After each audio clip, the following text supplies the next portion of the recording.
The interrogation chamber aboard the Zarn dreadnought Talvex Claw was built to break warriors. Its walls hummed with neural resonance fields, tuned precisely to exploit pain thresholds. Gravity varied in pulses, smashing joints and crushing bones over hours. Psychological warfare was layered in recordings of lost comrades, fabricated transmissions of planetary destruction, and implants that manipulated fear directly. In 7 cycles of war, no captive had lasted more than 6 Zarn days inside. Even the stoic Drekker fell in 3. Yet the human still sat, strapped to the chair, barely conscious, muscles twitching from electropulse torture. She blinked slowly as the Zarn warlord entered.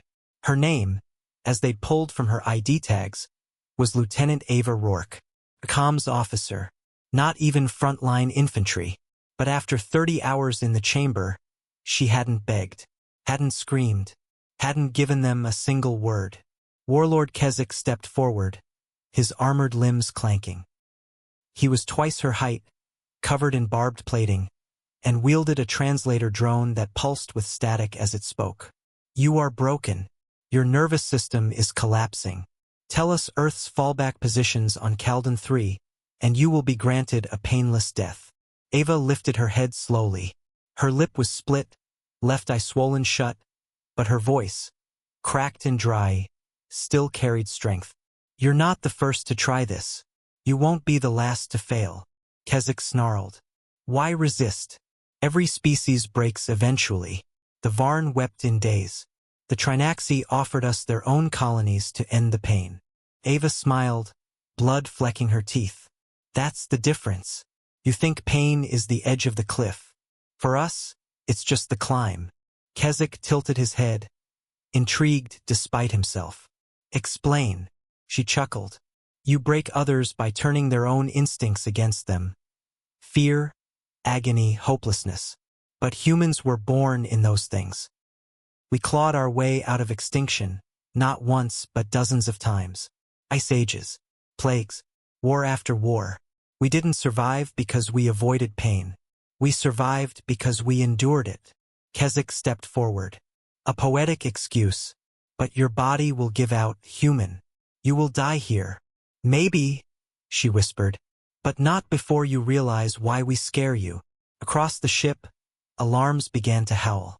Keswick's head jerked toward the ceiling as red glyphs scrawled across the chamber walls.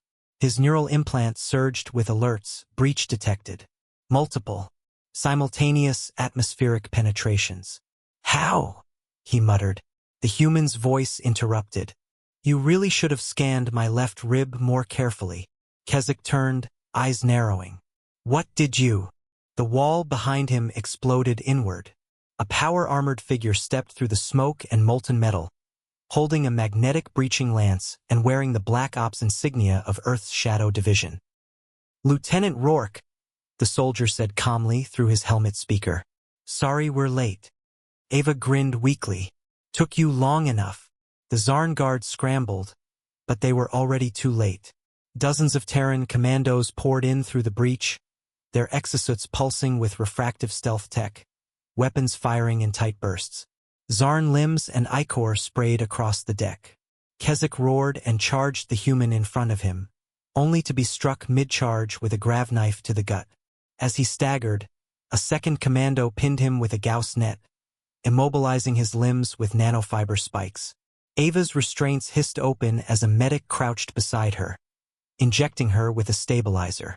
She looked up at Keswick, now thrashing and pinned, eyes burning with confusion and disbelief. "I don't get it," he snarled. "You're just communications." Ava wiped blood from her lip. "I am. But the thing about humans is you take one of us, the rest come for you. Even if we have to burn half the stars to do it." Later, aboard the Terran recovery ship Spearpoint, Ava sat on a medbay cot, wrapped in heated blankets, sipping protein fluid while a hollow of Earth's Council flickered before her. "Lieutenant Rourke," the Chancellor said, "we intercepted the full Zarn transmission logs. Your resilience prevented them from extracting critical intel. Your actions saved millions." Ava shook her head. "Not just me. Shadow Division had the real heroics. The Chancellor's expression softened. You gave them time to get there. That's something no other species in the galaxy has managed under Zarn interrogation. Not even the Drekker war priests. She looked down at her scarred hands, flexing her fingers slowly. Maybe that's why they don't understand us. They think breaking is the end of the line. For us, it's just step one. Back aboard the Talvex Claw, weeks later, a Zarn biostrategist reviewed the footage from Ava's interrogation. He paused the frame where she first spoke of human endurance, her face half destroyed, her voice calm. He shuddered. No more human captives, he said to his aides. They don't break. They wait, and then they hunt.